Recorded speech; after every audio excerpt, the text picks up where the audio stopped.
qisadeena maanta waxay ku saabsan tahay nin sabab u noqday guri muslim inuu burburo. haddaba ninkaas siduu ku burburiyey gurigaas, asigane maxaa ku dhici doona? فاقصص القصص لعلهم يتفكرون. الحمد لله والصلاة والسلام على رسول الله. والله لا يدرس جعل ولدون كتك جوجتان. السلام عليكم ورحمة الله وبركاته. جمعة والبئية قصة عصب. والله ليال قصتنا مانتا وقصات وقيمة بدن فضلا دقيسو إلى دماتك كدبنه waxaa noo soo qortaa ama noo soo duubtaa waxaad ka faa'iidaysatay meesha ku soo qor ama nambarka meesha ku qoran ku soo dir waxaad ka faa'iidaysatay. walaalayaal qisadeena maanta waa qiso aad u xanuun badan. waxaa jiri jiray wiil iyo gabar jaamacad isla dhigan jireen. jaceelaa la abuuray. waxaa laga sheekaystay in la isguursan doono. wax badanaa laga wada hadlay. kadib gabadhii waxay ku tiri waddada saxda soo maro, aabbahii iga soo doono. waayuhuu yidhi. wuu yimido aabbihii ka soo doontay. aabbihii wuxuu ku yidhi iga warsug, waa kugu soo warcelinahay. aabbihii baaritaanuu soo bilaabay. waalid waayo xaqu u leeyahay gabadhiisa ninkuu ku daraayo inuu soo baaro. المهم maalmo kadib uu soo noqday. wiilkii wuxuu ku yidhi aabbihii, raalli noqo wiilkaygu, gabar ka fiican allaha ku siiyo, gabadhayda kuguma daraaye. wiilkii ma quusanine gabadhiiu gadaal ka soo maray oo wuxuu ku yidhi aniga waxaa igu tiri waalidkaa iga soo doono, waan kaa soo doontay, ayagane way ii kaa diideene maxaa xal ah? waxay tiri ma garanayo waxaan sameeyo, aan isla baxna. waxay tiri maya. المهم wuxuu ku yiri marka gabadhi waaye adiga faamilkaaga pressure saar oo ku qasab inay ogolaadaan. gabadhi faamilkeeda ay u soo noqotay. aabbihii wuxuu ku yiri aabo kuma ogoli ninkaas inaan kugu daro, sababteena wuu diiday inuu u sheego. wax yar kadib gabadhi nin kala soo doontay. aabbihii wuu ogolaaday, laakiin gabadhi ma ogoleen. aabbihii wuxuu ku yiri marka maqal gabadheeda ninkaas kuguma daraaye, ninkaana kugu waaninahay ka soo fikir. gabadhii way soo fikirtay, iyadoo ku qanacsaneen ama ku qanacsanba way soo ogolaatay oo waa la guursaday. ninkii hore wuxuu maqlay xaas gabadha wada socoteen waa la guursaday. telefoonkeeda ayuu hayaa. kamuusan harine wuxuu bilaabay marka gabadhii inuu la sheekaysto. yaa allah, ma xasuusataan qisasaan oo kale in hadda kor ka soo sheekayne? subxaan allah. wuxuu bilaabay marka gabadhii inuu la sheekaysto. sheeko gabar la qabo waaye. subxaan allah. wuu la sheekeeyey, wuu u sheekeeyey markuu ninkeeda bax u sheeku sameynay. almuhim gabadhii ninkii way iska furtay. yani gabar qalbigeeda meel kale ku xiran yahay waaye, meel kale ku xiran yahay. ninkii sidii ayay isaga furtay. gabadhii aabbaheeda wuu dhintay. ninkii wuu soo doontay oo hooyadeeda wuu adiga gabadhii hooyadeeda waa la hadlay. almuhim hooyada waa ku qanacday. ninkii intuusan soo dooninin ayuu wuxuu weydiiyey sheekh oo wuxuu ku yidhi sheekhow, gabadhan gurigeeda inuu burburo anigaa sabab u ahaaye maxaa sameeyaa? sheekhii wuxuu ku yidhi gurigaa burburisay, arrintaana waa xaraam, ilaahay aaga toobadkeen. haddaa ka toobad keeni weysayne ogow dhibaatadaas way kugu dhacaysaa adigane. ninkii wuxuu yidhi sheekadaas ka dhaaf, ma bannaan tahay mise ma bannaano? sheekhii intaasuu ugu gaabsaday. waa dhammaatay. ninkii gabadhii wuu guursaday. xoogo markay isqabeen, subxaana allah, waljazaau min jinsi alcamal. gabadhii ninkii kumuusan nagaadin oo wuxuu arkay maalin iyadoo telefoon qof kale la hadlayso. shakiyaa galay, walwalaa galay. wuxuu ogyahay dembiguu soo galay soo maaha, guri inuu burburiyo ogyahay.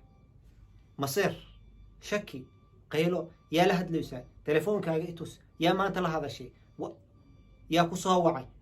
wuxuu noqday nin shaki ku dhacay oo maseersan uu noqday. gabadhu waxay tiri war waa waalatay madaxayga isii ma ku furaay yaartay inaa guursadaan ku furo war waxa kaa magalnay fur gurigii koobaad siduu ku burburay wax yar kadib uu joogay gabar kale uu guursaday gabadhii maalin wuxuu u soo galay iyadoo walaalkeeda la hadlayso qaylo ninkii telefoonkii u dafay yaa la hadlaysa nambarka fiiri nambarkii qaad telefoonkiiska walaalkeeda waa gabadhu waxay tiri maalan tahay ma war walaalkii la hadlay qof ninkii shaki waxaa ku dhacay jinni cabsiyaa ku dhacay dhowr iyo 10 sano wuxuu ku jiray walwalkaas ku jiray iyo walbahaarkaas ku jiray hal gabar uu ku dago waayay ilaa markii ugu dambeysay oo arrinta aan kala kulmay iska arkaynay naag ma lahayn xaas ma lahayn waa wareysto waxaan ku dhahay maxaa dareemaysaa ii sheeg wuxuu yiri markasto waxaan dareemayaa gabadhii ninka qabay aan shukaansanayay markaan guriga ka baxo shaki waxa ay galaa yaa soo wacay gabadhii yaa soo wacay shukaansanayay أول شيء ما بحي مش قيسن كري تلفون كذا صوّعة هدي قبويسي شقدك صوّبح وإيمانة أنت أصو شقالي يسور عادي أنت أصو شقالي يسور عادي ودقي لأح إيه محاسمية مركا سيدي كد محاكلو دريم ويساي كل واحد مسير كين محاكلو دريم ويساي ما دريم ويساي دنبي إنا قشي ما دريم ويساي هذا دريم ويساي حنون ما دريم ويساي وحو دريم ويساي بينكم الشيء وحول الشيخ وحد دريمه وحواي جبر كستو أو وضد صعته إني خائنة تحي سبحان الله عبده جبر أن ما أنت كوكل صانع أقول لكم جوبتوا له كل جبران إني خاينين هي اعتقاد سنة محاكوك يعني أقوله وحول جبدي أقراتي يضو لقبه إن لا شيء كيستو تان أنجور سدني محاديدا إني أقراته ننكله هوري ودسوعين جرين إنه لا شيء كيستو حديدة marka waxaan ku dhahay qof diin leh guurso raadso wuxuu qof dhanba waa la ahay qofka arkaba ilaahay markaan indhaheeda fiiriyo waxaan dareemaa tan way khiyaanaysaa ayaan dareemaa marka qofkii waa qof qolo kale loo geeyay waa loo caqli celi waa la waaniyay quraana lagu aqriyay in la dejiyo ilaahayna u toobad keenaa la dhahay sida ugu fiican marka waxa waayaan ku dhahay marka ninkii hore ma taqaanay gabadha furay markaasuu yiri ha waa aqaanay ma ku kalsoonta mis dhihi kartaa inaa wacdid markaasuu yiri risaala oo qora waa fiirina ninkii almuhim waa ninkii u tagay cafis uu ka dalbaday wuxuu ku yiri yahow ama ina ama jeclo ama caay ama amaan dambiyan ka galo waxaan rabaa inay cafisid ninkii wuxuu yiri maxaa waay dhowr iyo 10 sano ka hor ma xasuusataa gabadha guursatay marka wuxuu yiri ha waa xasuustaa heblo ha kadib guri waa idinka burburay ha wuxuu yiri alxamdulillah nasiibka dhamaadi gabar kale guursay alxamdulillah hadana waa degan oo faraxsanahay wuxuu sabab ana u hay gurigaas inuu burburo sidee ugu ahayd markaas wuxuu ku yiri gabadhaada ana wada soconay marka hore ana soo doonto liidiiday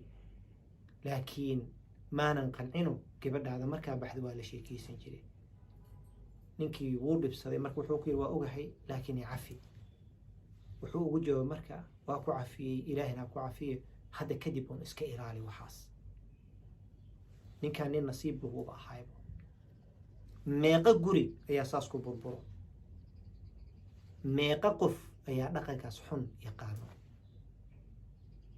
waxaa loo baahan yahay marka ninka gabadha haddii la guursado period waa sheekada meesha ku istaagtay ayaa loo baahan yahay ninkii marka ilaa yowmina haada ilaa maantadan aan kula hadlooyo faamil mala xaas ma lahan dhowr iyo 10 sano 20 sano ku dhowdahay xaas ma lahan dumarka dhan uu ka shakisan yahay walwal iyo walbahaar uu ku nool yahay qalbi xanuun uu ku nool yahay ma degano caruur ma lahan xaas ma lahan dumarka dhanna shaki uu ka wada qabay dhibaatada ninkan gaartay maxaa sabab u ahaa maxay kula tahay adiga su'aashan waxaa rabaa inaad ka soo jawaabtid ninkan sida ugu fiican oo ola tali lahayd maxaa waay soo qor maxaa kula tali lahayd ninkan soo qor insha Allah taala qisadan intaasay ku eg tahay faa'iidooyin way leedahay qaar ka mid ah sheega inta kalena idinka idin deena khayr Allah idin siiya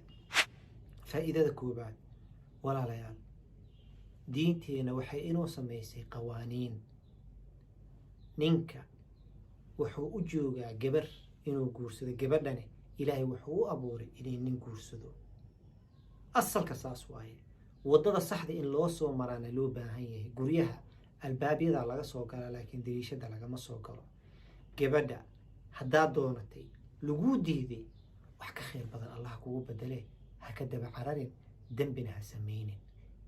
rasuulka sala allahu calayhi wasalam wuxuu yidhi ajmiluu bialab, waddadaa wax ku raadsanaysaan wanaajiya.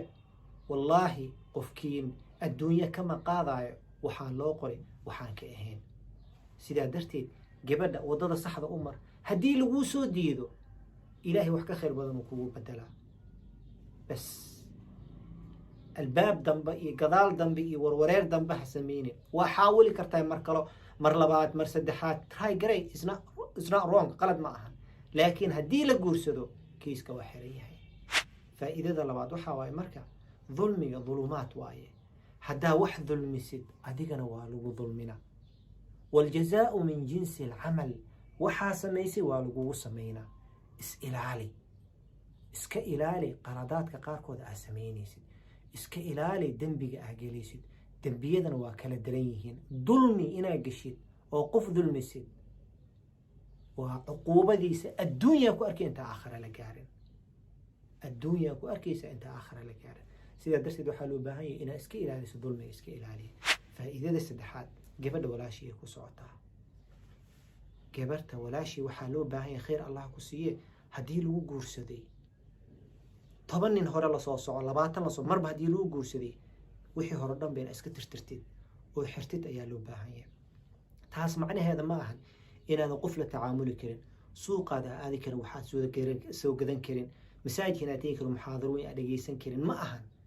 waa lagu guursaday macnaheeda nin ma arki kartid, ma la hadli kartid, ma ahan. waxaa la diida niman cilaaqa idinka soo dhexaysay waa xiran yahay. taas number 1 waay. nin kalena inuu kula hadlo oo guuri waxaas kaala hadla adoo lagu qabanay, iyadana ceeb waa. iska ilaali, khayr allah ku siiyo. ilaali. gabadha Soomaalida dhaqan wanaagsan waxaa lagu yaqaanay markii la guursado bas inay ahayd ayaa lagu yaqaanay. niman kale sheekada dhan inay xirtay ahayd. waxyaalaha yaryarka hadda la soo galay waxaan u baahannahay inaan la dagaalano. diinteena waxayna amrayso wax wanaagsan. waxaan leenahay dhaqan wanaagsan. waxyaalaha bannaanka naga soo galay hadda aan iska gaarno, aan iska celino. khayr allah idin siiye. jazaakum allahu khayran, baaraka allah fiikum. faa'iidooyinka inta kale adiga soo qor, ama halkan ku soo qor, ama meeshii kale ku soo dir. khayr allah ku siiyo. waa inuu jimcada soo socoto iyo qiso kale oo cusuboo aad u qiimo badan. ilaa jimcaha soo socota laga gaaray maxaa laga rabaa? dhagayso, ka faa'iidayso, ku camal fal. walaalaha kalene usii gudbi. khayr allah ku siiye. السلام عليكم ورحمة الله وبركاته.